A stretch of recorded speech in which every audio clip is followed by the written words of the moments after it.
Salut Lou, c'est la Strobe Academy. Allez, plus simplement, salut à tous, c'est Linko. On continue et on passe aux Opistopsis rufithorax. Alors cette petite fourmi qui a vraiment une démarche stroboscopique, d'où son nom de Strobe Ants. Regardez un peu la démarche. Donc là c'est vraiment en temps réel, on voit qu'elle marche vraiment pas par pas. À chaque fois des petits tapotements du bout de ses antennes, c'est vraiment super à regarder. Alors du côté du setup, petite boîte tranquille, j'ai un tube dont l'humidification c'est vraiment terminé.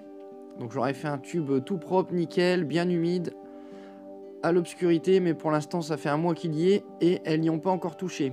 Donc niveau déménagement ça va être comme les Lassus je crois, elles restent vraiment dans leur coin. Niveau de l'entrée il y en a toujours au moins 4 ou 5 qui squattent. Donc sinon élevage standard, elles étaient autour des 25-26 degrés. Là je suis baissé, on est autour des 20-21, on va faire une petite pause hivernale. Donc magnifique espèce, hein. Pour info je les ai eu en février de cette année avec 2 ouvrières. Donc là j'ai refait le compte ce matin avec les naissances tout ça, on en est à 34. Donc une très belle espèce, hein. On peut voir des couleurs vraiment atypiques.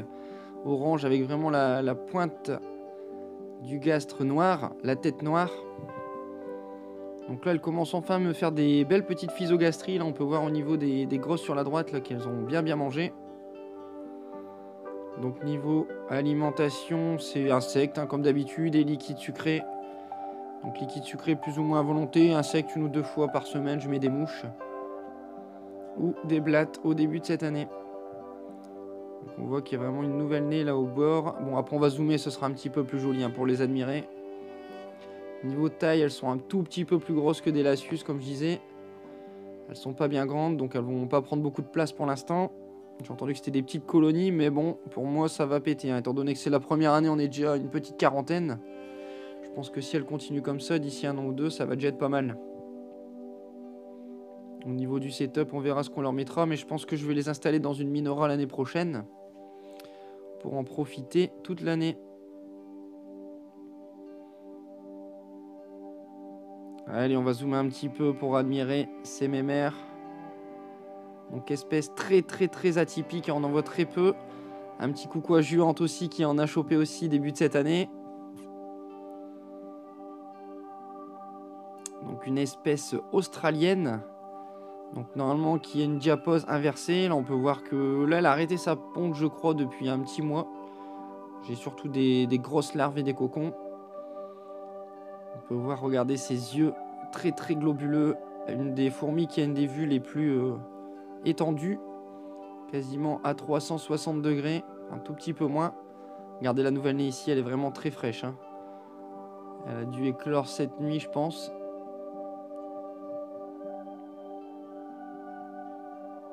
Madame la Gine en plein milieu qui se porte bien. Donc c'est une espèce plutôt timide, hein. Quand j'ouvre la boîte, il n'y a pas grand monde au niveau de l'ADC. Par contre, il y en a toujours quand même 2 ou 3 qui fourragent régulièrement.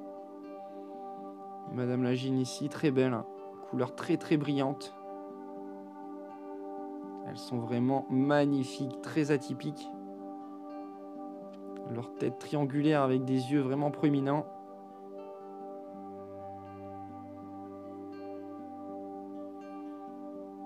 Donc ça fait vraiment partie de mes 3-4 espèces que je suis sûr de garder jusqu'à la fin. Étant donné leur rareté et leur beauté. On va essayer de se mettre bien avec l'année prochaine, j'espère.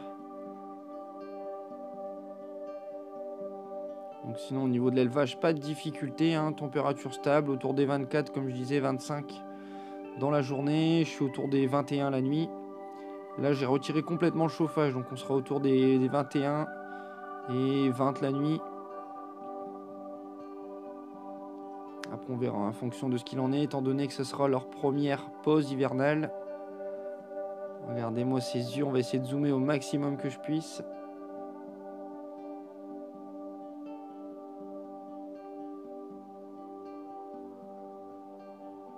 Ils sont vraiment très chou, hein, celle-ci. La star de mes fourmis.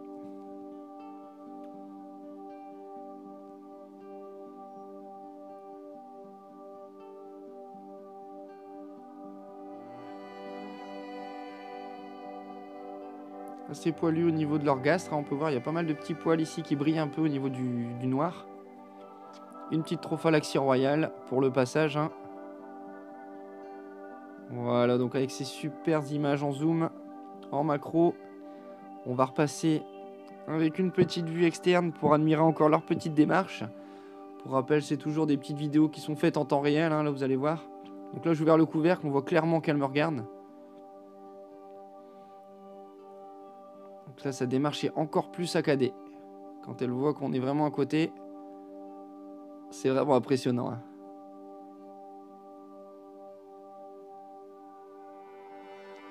Une petite cachette. Voilà, et sur ces petites images, on va la laisser se sauver, revoir ses petites copines à tous. Et là, pour cette vidéo, je vous demande juste de mettre le maximum de likes. N'hésitez pas à vous abonner hein, pour suivre cette petite mémère. Allez, salut, à plus!